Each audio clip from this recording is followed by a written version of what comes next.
अलैकुम वरहमतुल्लाहि वबरकातुहू। अज़ीज़ तलबा, आज हम लोग पढ़ेंगे इंट्रोगेटिव सेंटेंसेस के बारे में। इंट्रोगेटिव सेंटेंसेस आपको जैसा कि मालूम है और इससे पहले ये बात बताई जा चुकी है कि इंट्रोगेटिव सेंटेंसेस ये वो जुमले होते हैं जिसमें सवाल किया जाता है, और सवाल भी दो तरह के होते हैं। एक ऐसा सवाल होता है जो जुमले के शुरू में होता है, जैसे क्या रवि विद्यार्थी है। इसमें जब आप गौर करेंगे तो यहाँ पे क्या जुमले के शुरू में आप पाएंगे।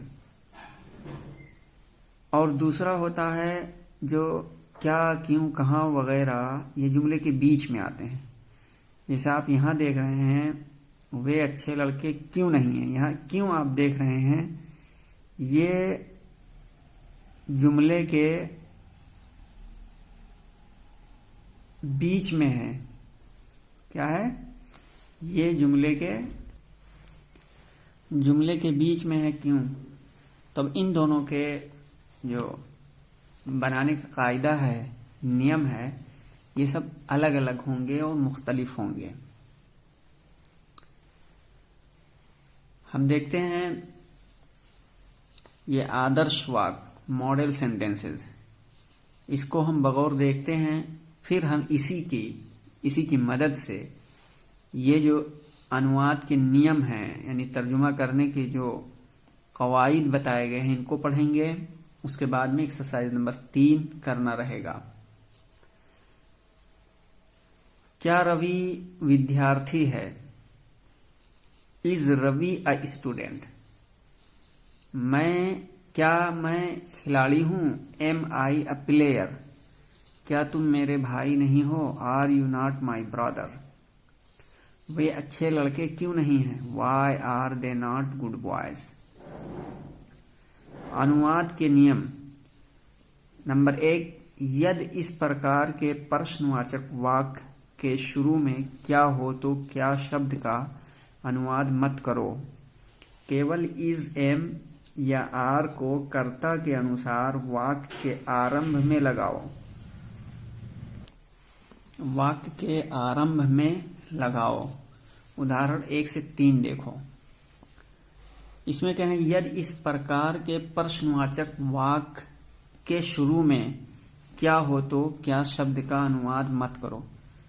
जैसे ये जुमला आप देख रहे हैं, क्या है, जुमले के शुरू में है क्या, यहाँ भी क्या, यहाँ भी क्या। इसी के बारे में ये बात कर रहे हैं कि यदि इस प्रकार के प्रश्नवाचक वाक्य के शुरू में क्या हो, यानी सवालिया जुमला के शुरू में क्या लफ्ज हो, तो उस क्या शब्द यानी क्या लफ्ज का तर्जुमा मत करो, अनुवाद मत करो, मतलब तर्जुमा न करो।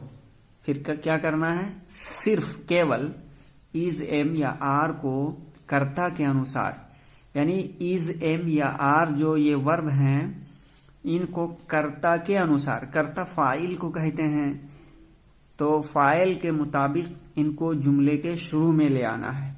फाइल के मुताबिक मतलब यानी अगर आपका फाइल वाहिद है तो ये फेल जुमले के शुरू में वाहिद वाला आएगा, यानी इज आ जाएगा। वाहिद फाइल के साथ इज, और आई फाइल अगर हो तो उसके साथ हमेशा एम ही रहेगा।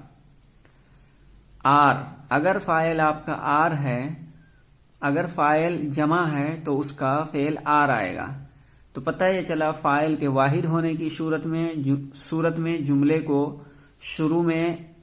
के शुरू में इज आ जाएगा, और फाइल के एम होने की सूरत में, यानी कि फाइल अगर एम है, फाइल अगर आई है तो उससे पहले एम आ जाएगा। ठीक है, फाइल अगर आई है तो एम आ जाएगा।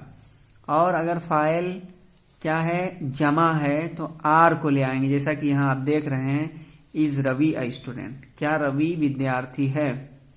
तो यहां देखिए रवि वाहिद है इसलिए इज शुरू में आ गया है। एम आई ए प्लेयर, क्या मैं खिलाड़ी हूं? Am I A player. यहां देखिए आई फाइल है इसलिए यहां एम को शुरू में ले आए हैं। क्या तुम मेरे भाई नहीं हो? Are you not my brother. यहां देखिए यू फाइल है और जमा है इसलिए आर को ले आए हैं।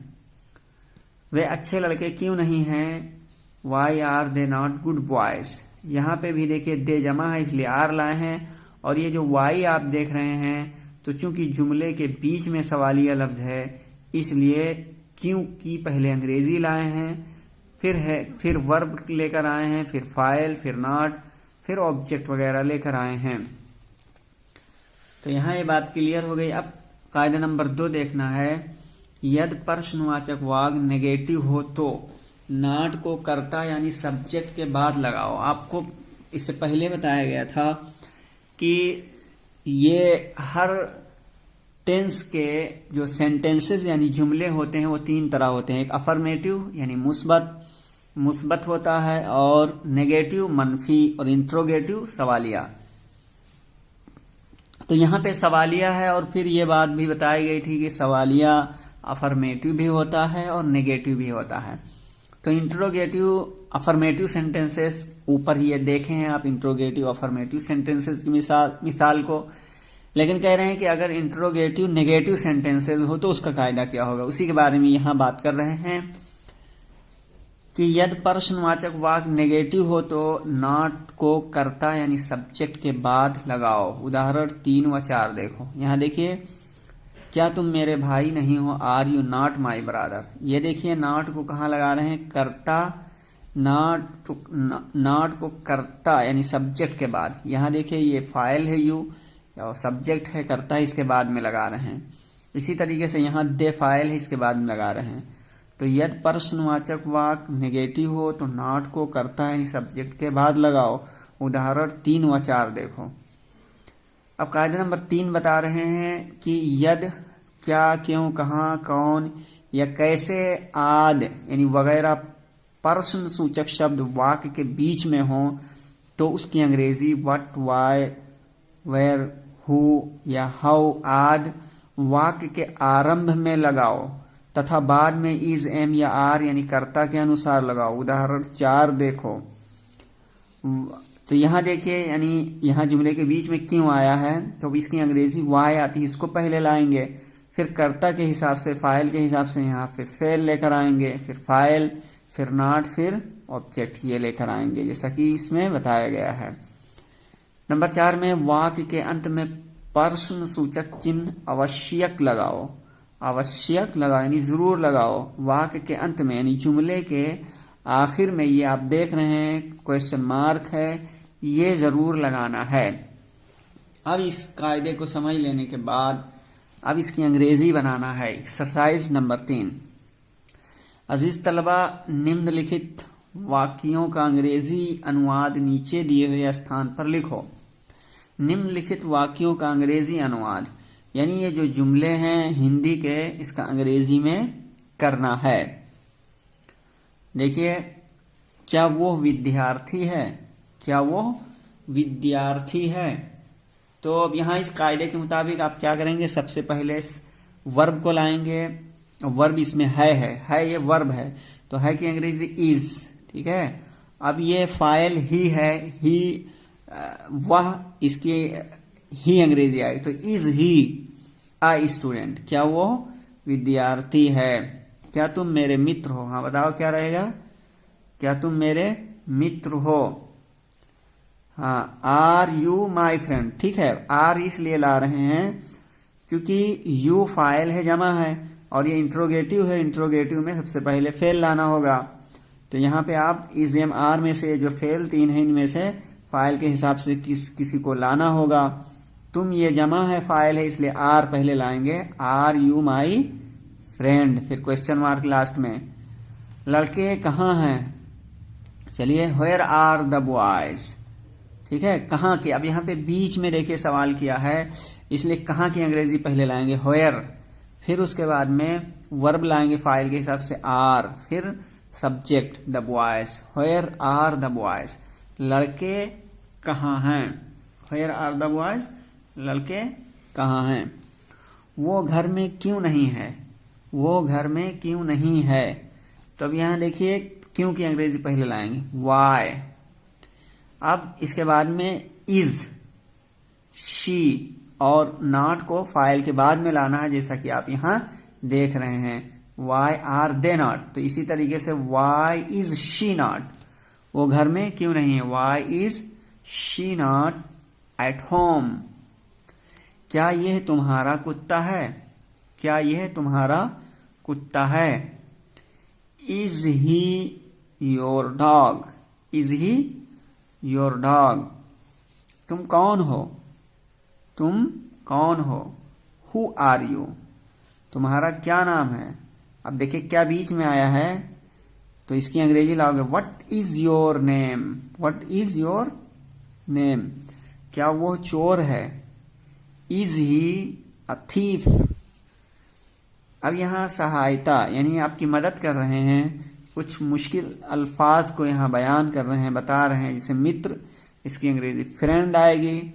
घर हाउस, कुत्ता डॉग, चोर थीफ। ये हिंदी से अंग्रेजी में करना था। अब यहाँ आपको करना है निम्नलिखित वाक्यों का हिंदी अनुवाद नीचे दिए हुए स्थान पर लिखो। Are you not my brother, क्या तुम मेरे भाई नहीं हो। यहाँ देखिए नॉट फाइल के बाद में आया। Are you not my brother, क्या तुम मेरे भाई नहीं हो। Where is your book, where is your book, तुम्हारी किताब कहाँ है। Is she not your class fellow, क्या वो तुम्हारा साथी नहीं है, क्या वो तुम्हारा साथी नहीं है, यानी क्लास फेलो नहीं है। वाई इज ही वीपिंग, वो क्यों रो रहा है। वाई इज ही वीपिंग, वो क्यों रो रहा है। Are you not in the room, क्या तुम कमरे में नहीं हो। क्लास फेलो किसे कहते हैं, सहपाठी, यानी दोस्त को, जो दर्जे में पढ़ते हैं उनको क्लास फेलो यानी सहपाठी कहते हैं। इज वीपिंग, रो रहा है। रूम, कमरा। तो ये आपका मुकम्मल हो गया है। इसको एक बार और देखिए। Are you not my brother, क्या तुम मेरे भाई नहीं हो। वेयर इज योर बुक, तुम्हारी किताब कहाँ है। Is she not your class fellow, क्या वो तुम्हारी क्लास फेलो नहीं है। She is not why is he weeping, वो क्यों रो रहा है। Are you not in the room, क्या तुम कमरे में नहीं हो। सहायता क्लास फेलो, सहपाठी इज वीपिंग, रो रहा है। रूम, कमरा। अजीज तलबा, ये आपका मुकम्मल हुआ इज एम आर का इस्तेमाल। यानी यहाँ जो सेक्शन नंबर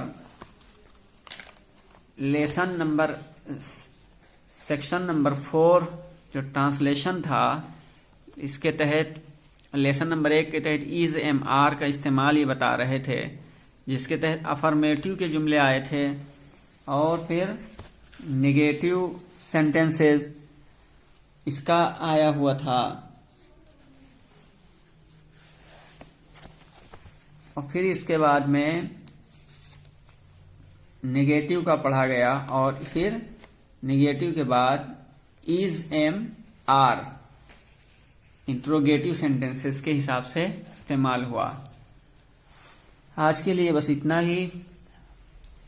आप लोगों को जो होमवर्क दिया जा रहा है राइटिंग बनाने के लिए, उसको बराबर लिखते रहिए, इसकी बार बार मश्क कीजिए और खूब मेहनत करते रहिए। फिर हम मिलेंगे आपको अगली वीडियो में। अस्सलाम वालेकुम वरहमतुल्लाहि वबरकातुहू।